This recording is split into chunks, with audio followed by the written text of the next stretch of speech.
Welcome to Scuba Facts. I am Scuba. These are my facts. What do you know? What do you say? Here again for episode 3. I guess first and foremost, it's Happy Christmas. Enjoy the festive period. So I said Happy Christmas to a guy, and he said, "Oh, I'm Jehovah's Witness. We don't celebrate Christmas." And I'm like, "Yeah, I'm an atheist. I don't celebrate Christmas either." But it's still Christmas. You know what I mean? If you're in a country that observes a national holiday and that national holiday is named something, then you ain't got to correct people. You just say, "Yeah, cool, you too." I mean, there's been like Indian guys in the shop who said Happy Christmas. I know for a fact they ain't at home praying to Jesus, but it's just Christmas, right? But for a long time, I was trying to change it to Winterval. I like Winterval. Happy Winterval. Winter festival. Let's take the Christ out of Christmas. So people have been mad that our government have stopped us from being able to go around our families' houses and have gatherings and stuff like that. Now, for me, I'm kind of cool with this. I'll be honest with you. If the rules had been relaxed, I probably wouldn't have gone anywhere anyway. Is it worth it? I don't think so. And not to mention, both my parents have currently got COVID. I mean, they're doing well, but we still wouldn't have seen them, so we ain't really lost that much. But, it's interesting. Like, this lockdown, it's got us living like teenagers. There's loads of crazy rules. You can't do whatever you want. And the ironic thing is that teenagers must be loving this. I mean, yeah, I suppose when you're a teenager, you enjoy going out and seeing your friends and getting up to mischief and stuff like that. But I don't know if being a teenager is the same now as it used to be. And to be fair, even when I was a teenager, I really wouldn't have minded staying in and playing on my computer an awful lot.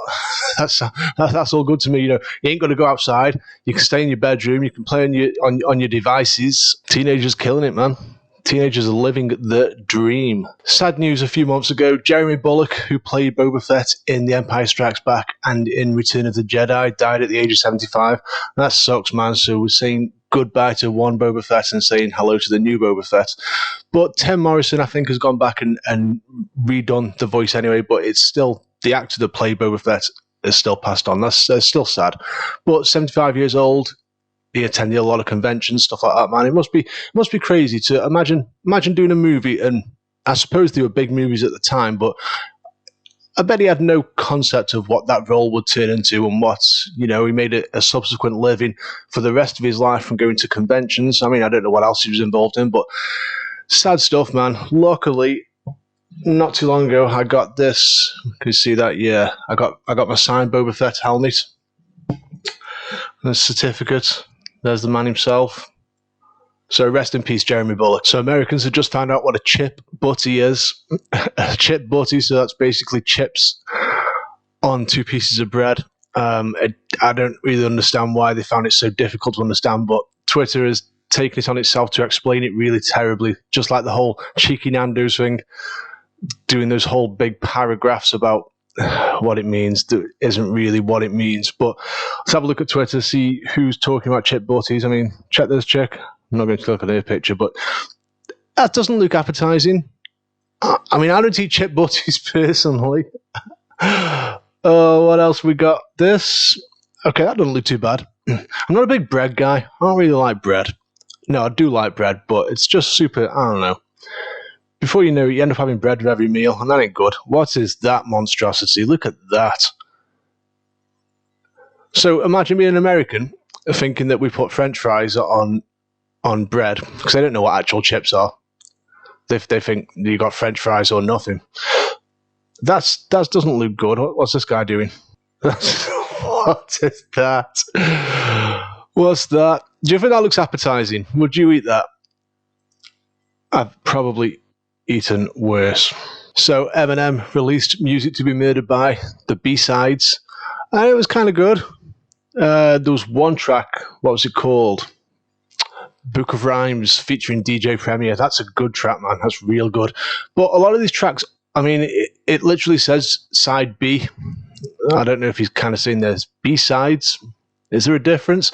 But it's kind of like if this had been a new release with a new title and a new album, I think it would have got the same reception as Revival, but this is fine. This is fine, which got me thinking, what if he'd done the same thing with Revival? Now, me personally, I quite liked Revival.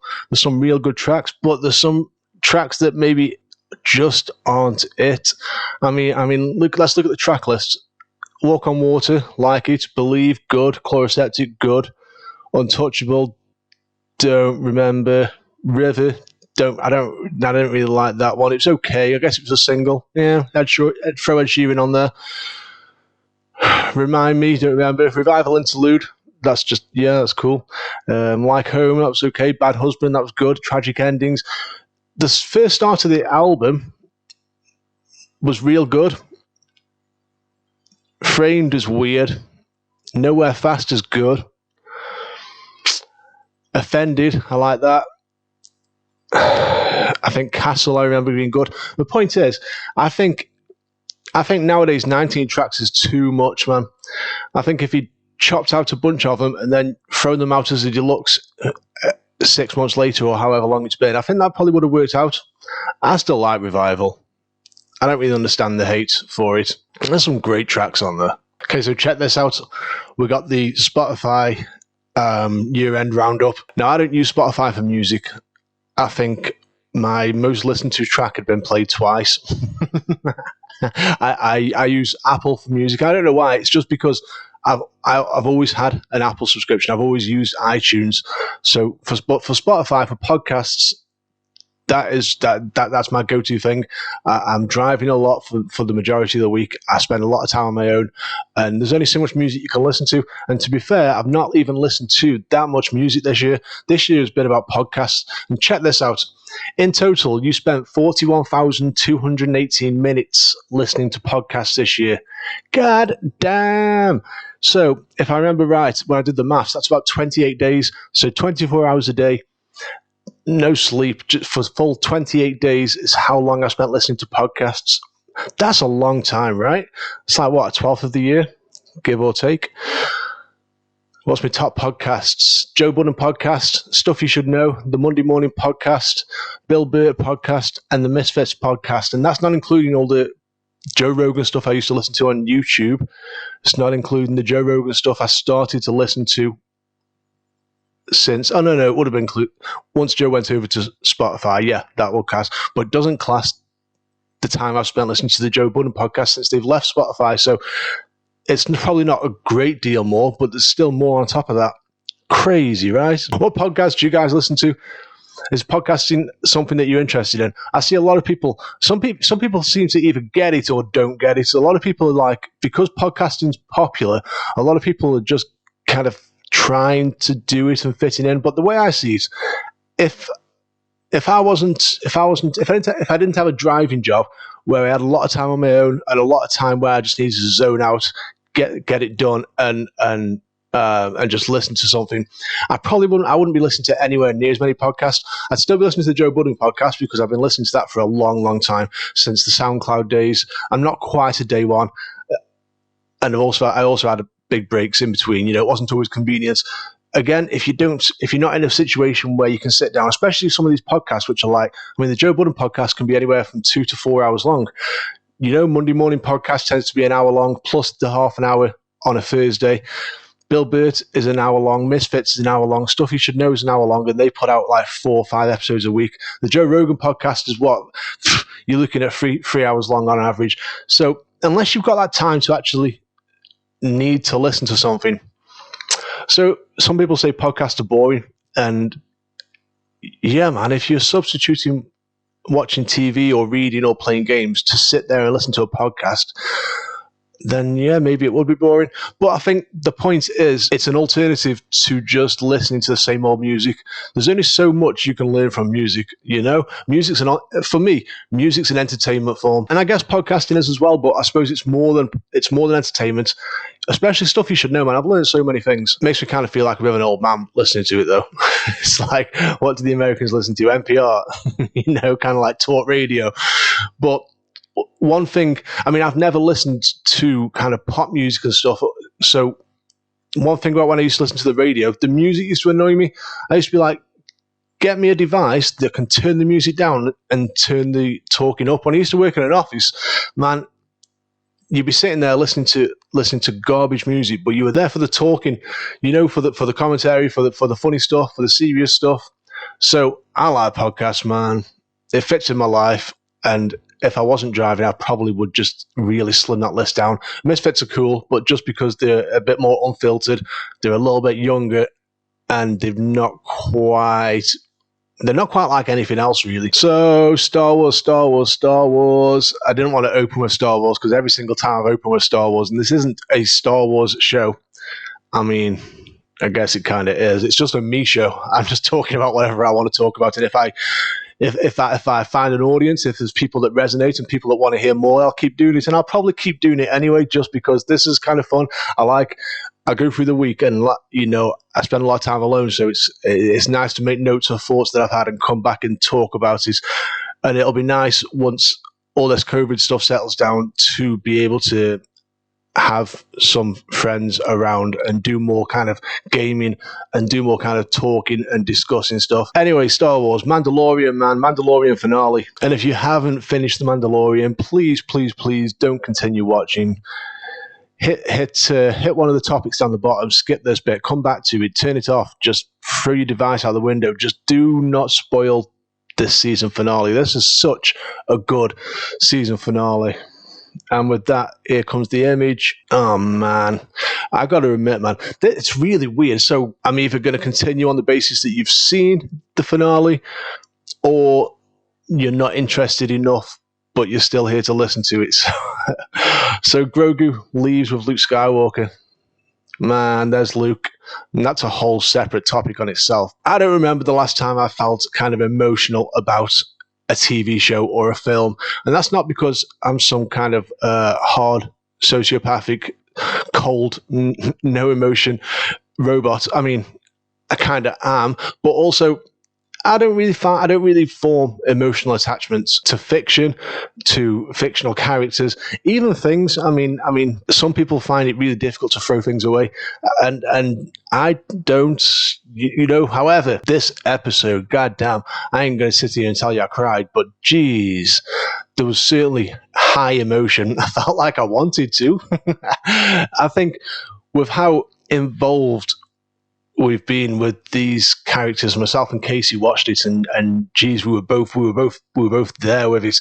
But I think as well, it's really weird. We've got an 8-month-old baby, and she acts like the child. It's weird. There's a lot of similarities in the movements and the noises. Obviously, she doesn't use the Force, or I did have something go missing I lost it, and I don't know where that's gone. So maybe she used the Force. But geez, man, seeing him go with Luke Skywalker, yeah, it was good. I think arguably one of the most emotional moments of TV and film ever. Certainly for me. I can't think of anything that rivals it. Can you think of anything that rivals it? Give me a comment. Let me know what you thought. Or am I just being soppy? Am I getting soft in my old age? So Luke Skywalker wasn't perfect, but the techniques that they used, and this is going to be one of those things that in 20 years time, they're going to go back and they're going to fix this, and it's going to look like Mark Hamill. I mean, I've seen already people doing deep fakes and saying that they can get better results using a deep fake, but for me, this is good. When he took down the hood, because it became apparent that it was Luke Skywalker. Let's find the video. Okay, let's just let that run. So when we get to this point, it became apparent that it's Luke Skywalker. So that moment where he pulls the hood down, that just made me. I was kind of anxious. I thought, please don't mess this up. Oh, look at Grogu. Grogu knew. As soon as he saw him on the monitor, he knew. And I was speaking to somebody on Twitter about, they didn't like it because they said that it felt like the whole season had been leading up to Grogu not wanting to leave and not wanting to train as a Jedi and wanting to stay with Din Djarin. But for me, let's keep it going. But for me, look at Grogu. He looks at Mando and he knows that's where he's supposed to be. He didn't realize, and also when he sat on the Scene Stone, he sent out the message. Grogu sent out the message. So if he wasn't looking to be trained, I mean, maybe that was an instinctual thing, but geez, man, I don't know if I could watch this again yet. It's still too real. Okay, so they're gonna get that point. I hope this doesn't get copyright stricken. No, it won't, right? If it does, I might have to change it. And here comes the hood, and you're like, please don't be terrible. Please don't be terrible. And Luke, is it perfect? No. But is it great? Yeah. We got to see Luke Skywalker post Return of the Jedi as a powerful Jedi Knight, possibly a master at this point. I don't really know how that works, because how can you be a master if there's nobody to, I don't know, promote you? I suppose maybe a Force Ghost could have said, yeah, you're a master now. Or maybe it's an ability thing, or maybe there's just nobody to tell him he can't be. But we got to see him slice through those shadow troopers, I think they are. I mean, I don't know why Din Djarin couldn't have done that a little bit with the Darksaber, but I suppose maybe if there was one or two, but he wasn't going to take down a whole battalion. I mean, that was certain death. They'd lost. And I was sat there thinking, man, how are they going to get out of this? Are they going to do some crazy stuff? Oh, no, they tried that. I was going to say they tried to try and flush him out into space, airlocks, but they did. They literally did that, and they got back. So when I saw the X-Wing, I thought, that's got to be only one person, you know? It was clear that it was a Jedi, maybe Ahsoka, but Ahsoka never had access to an X-Wing that we know of. That was that hit me in the feels. One thing I did notice, and I didn't notice this the first time around, I just started watching this again the other day, just when I was looking after the baby, is I don't know, have you watched Kim's Convenience? It's just a nice little show. It's nothing too challenging. It's just a good show. It's funny. It's good. But the dad, Paul Sun-Hyung Lee, who plays Mr. Kim from Kim's Convenience, he turned up in The Mandalorian. There he is, Mr. Kim, taking a break from the convenience store to go and, fight the Empire. That was cool, though. I don't know what his story is. I don't know why. it's almost a meaningless, pointless thing I've noticed. But, yeah, man, that's cool. Go on, Mr. Kim. Which leads us into the new Star Wars shows that have been announced. Jeez, this is good. So what have we got? Rangers of the New Republic. I believe that's a Mandalorian spin-off. We've got the Bad Batch, which I believe is an animated Clone Wars spin-off. Obi-Wan Kenobi. We've got Ahsoka. We've got Andor. Andor I'm interested in. That's Cassian Andor before Rogue One. Lando, self-explanatory. Don't quite know any details yet, but Visions, I'm not sure about Visions. Rogue Squadron is going to be it's going to be Top Gun. It's going to be Star Wars Top Gun. The Acolyte is going to focus on a female Sith apprentice at the end of the High Republic, I believe, and a droid story I'm not sure about, but this is good. This is real good. And I've seen people saying that they want Dave Filoni and Jon Favreau to work on them all, but I want them to do what they want to do and and I want that stuff to be good. And I want all this stuff to be good. I don't mind a different direction. And this is the thing. This, as modern Star Wars fans, this is something that people need to accept. Okay, everything is not for you. There may be stories, there may be themes, there may be characters that you don't relate to, or you don't even feel like they have a place in Star Wars. But it's a big galaxy. There's a lot of stories that can be told. How do I say this delicately? Instead of cramming all of the points you want to make, okay, you want to have strong female characters, great. You want to have, every different race of person, and that's great. But we haven't got to cram it all into one series of films. It's okay to have a story focus on a bunch of white males. It's okay to have a story focus on a bunch of black females. Like, yeah, there's going to be crossover, but this is a way for everybody to get a part of it, for everybody to feel included, for everybody to be able to relate to the characters without having to water everything down to tick every box. That's not what film and television should be about. But at the same time, you can't get upset when they cater to certain audiences that aren't you. I've never watched any Star Wars content I didn't like. Are the sequels amazing films? That's debatable. Are they terrible films? That's also debatable, but I still enjoy watching them. I still got my Rise of Skywalker t-shirt on because I just enjoy Star Wars content. So for me, I'm not really fussed. A lot of people are a lot more sensitive about these things than I am. a lot of people feel threatened. A lot of people feel like they're taking a part of Star Wars away that they can relate to. I don't know. I don't know if any of this is making any sense. The point being, I just want these shows to be well made. I want the clear, concise storyline. I want it planned out. And realistically, somebody needs to be executive producing all of these. And ideally, that's got to be Dave Filoni. If it's not George Lucas, it needs to be Dave Filoni. Dave Filoni is our George Lucas. This could be the golden age of Star Wars, or it could be something very, very different. But I don't think it's going to be. I'm not sure what the release schedule's looking like on this. So we're looking at... Oh, yeah, actually, I think we've got shows missing off that picture. It doesn't matter. We've got the Book of Boba Fett, which is going to be... I think is it being filmed now? And I think it's going to be out next December 21. And I believe season 3 of The Mandalorian is going to be out the following year, 2022. I don't want to see an oversaturation. I suppose there's potential here for us to have new Star Wars content every Friday. Okay, me personally, I'll never get sick of it. Throw as much as you want at me. I'll play the games, watch the movies, I'll watch the TV shows. I'm even going to start getting into the audiobooks, you know. Now I've hit that 41,000 minutes of podcasting. I think that's a record that I'm not going to beat. So, throw as much content as you want at me. What I don't want to do is oversaturate the market and for people to get bored or a little bit.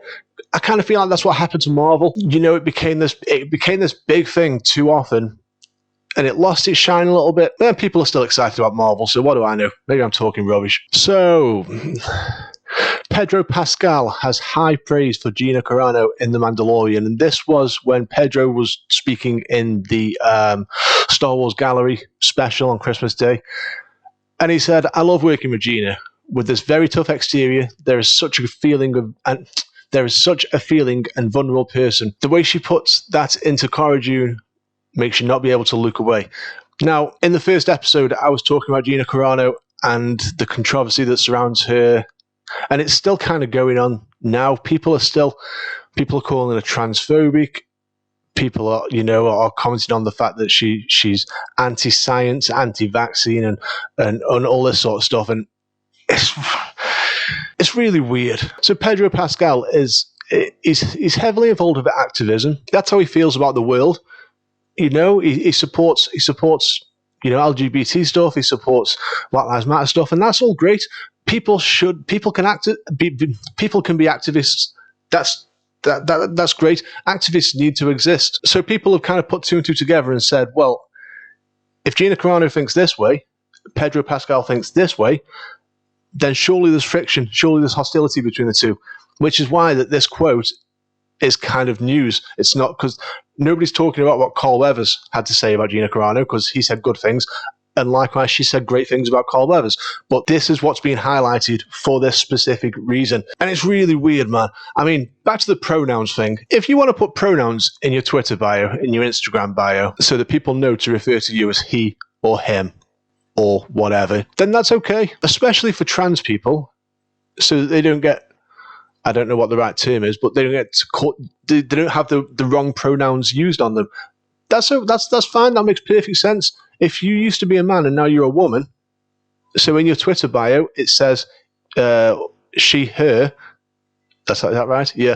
To avoid any confusion, that's great. Now, if you're telling me that I've got to have pronouns in my bio, otherwise I'm transphobic, that's where the problem comes, because they'll say you shouldn't assume gender. I'll say I'm fine with somebody assuming my gender. If I was a feminine looking guy and people often refer to me as madam or miss or Mrs., then maybe I'd put pronouns in my bio, but nobody's ever confused me with a female. I was born a male. I'm happily a male. For me to put he/him in my bio so that people know that I like to be referred to as a he or a him, that's ridiculous, man. That's where the line is. That's where the line is.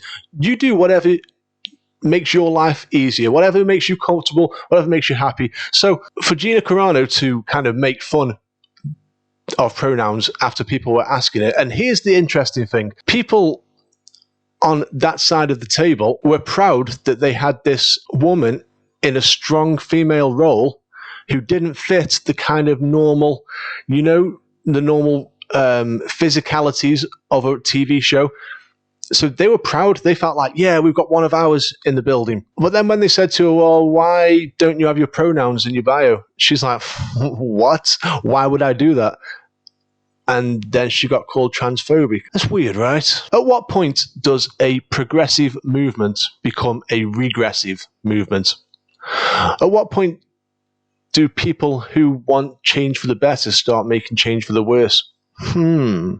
That's interesting, right? Let's see how that develops. So I've been doing something that I try not to do. And I try not to get in. I've been arguing with people on Twitter. I know. It's shameful. I hate these Star Wars purists. The ones that are commenting on everything, talking about how bad Disney is, how bad the Star Wars movies are, how bad the sequels were. People are still calling the prequels bad. It's just like, why are you doing this to yourself? If you only enjoy the original trilogy, and I saw one guy who took it even further and only liked the original unedited, theatrical releases, that's fine. People can like whatever they want to like, but why, 40 years later, why are you taking time out to comment on stuff that you don't like and comparing it to something that you do like? It's just, God. And I find myself just being frustrated by these people, because not only are they telling the world that they don't like something, they're also saying that other Star Wars fans don't as well. I saw this one guy, and I was talking to this one guy, and he was saying that nobody likes the prequels. And I'm like, well, Revenge of the Sith is my favorite Star Wars movie. So you can't speak for everybody. There's people that like everything. I'm sure there's people out there who Attack of the Clones, which for me is one of the weakest films. I still watch it, I still enjoy it, but it's one of the weaker films. That's somebody's favourite, and they're not wrong. You can't speak for a whole fan base, especially something as diverse as Star Wars. And with the new shows that are coming out and the different directions I imagine they're going to take it in, the fan base is going to get more diverse. We've really got to stop with this purist attitude of the original is the only way it can be. And let's face it, the originals had the problems as well. I mean, Return of the Jedi, teddy bears fought the Empire. Can you imagine if Ewoks saved the day now? Can you imagine the uproar? Can you imagine the explosion on Twitter? Twitter would explode like a Death Star.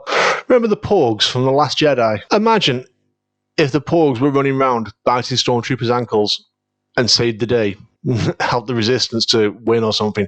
Can you imagine how much Twitter would explode? It's not really much different to the Ewoks, but people look back at the past like it's just perfect. I mean, I'm guilty of that too. I often come across something that I should really take care of today, right now, but I say, nah, that's future Steve's problem. And so this is how it works. So you romanticize the past. Past Scuba never made any mistakes. Everything was amazing, and even the bad stuff happened for a reason. That way that you trick yourself into believing that even the things you did wrong worked out for the best. But Future Scuba's got no restrictions. Future Scuba can do anything, and he's going to achieve everything. The problem comes when current Steve hates everything and wants to do nothing. But yeah, man, past Scuba was great. Future Scuba will be great. Current Scuba's a dick. So that kind of leaves me at a point where I'm finding it real difficult not to argue with stupid people on Twitter. And I just try and not get involved because I don't want the negativity. I just want to be positive, I want to be happy. I want to talk about Star Wars, I want to talk about Pokemon, and I want to talk about a few other things that I'm interested in. And I just want to leave all the bullshit to somebody else, because let's face it, most of the stuff people are arguing about, it's an empty argument. The people who are in control, the people who've got the power, are not on Twitter arguing with stupids. But if it feels like everybody else is stupid, how do you know that you're not the stupid one? It's that thing where if you think everybody else is crazy, then you're probably crazy. What if I'm the stupid one? Nah, I don't think so. I'm pretty sure I'm not the stupid one. Oh, maybe past Scuba was the stupid one. Maybe future Scuba will be better. I don't know. Okay, so I think I'm getting close. What else have I got to talk about? Fallout 76. This game bombed at launch. It was plagued with issues, and let's face it, Fallout games or buggy games anyway. It was the first try at a an online multiplayer game, and I don't think it did well. However, from what I've been hearing, it's much better, and I want to try it out, but I don't want to do it alone, man. I'm trying to get Wadey, I'm trying to get Scott. I don't think they're on board. I'm going to get Fallout 4 done first because I'm super behind with games. It used to be like you could keep up and play all the games. I think my brother Scott does. He plays a lot of games, but I just don't have the time, man. But I kind of want a game where I can put some time into it, which brings me to the game I have been playing, Star Wars Squadrons, and I've been playing with the Hori flight stick. So that's a HOTAS device, so that's a hands-on throttle and stick. Yeah, I had to think about that. Hands-on throttle and stick, so you've basically got, here we are. Let me see. Excuse the mess, but check that. So that's basically like a throttle and a joystick, and it's cool. Now, the problem was, it wasn't really supported properly, and it's still not really supported properly, despite it being an official, it's not a Sony product, but it's officially licensed flight stick for the PS4. But after a few updates and a few patches, it's much better. So I'm going to start putting a little bit more time into that. I've got a couple of videos about that if you're interested. Check that out. But yeah, keep checking back for some Squadrons content. It's a real cool game, man. Okay, so Scuba Facts for this week. What are the Scuba Facts? What have we talked about? So chip butties aren't even worth explaining. Put some chips on a piece of bread. Yeah, that's it. It doesn't need a big, complicated explanation to confuse Americans. And if you're a Jehovah's Witness who doesn't celebrate Christmas, just say Happy Christmas and go about your day. You haven't got to make a big point of saying, oh, well, I don't really support... Yeah, man, I'm atheist, neither do I. Happy Christmas, motherfucker. And that's it, guys. If you got this far listening to me talk rubbish about stuff that's on my mind, then thank you. Thank you very, very much. Give me a subscribe. Give me a like. Hit me with some comments. Let me know what you thought. And see if you've got any additions, anything that you've been thinking about. What's on your mind? Anything you want me to talk about? Anything you want my opinion on? Check me out on Instagram. That's more of a private one. It'll probably go private at some point, but for now it's public. Or check me out on Twitter, both at SkuberFacts. Enjoy the rest of Christmas. Have a good, safe new year, and I'll catch up with you in 2021. Peace!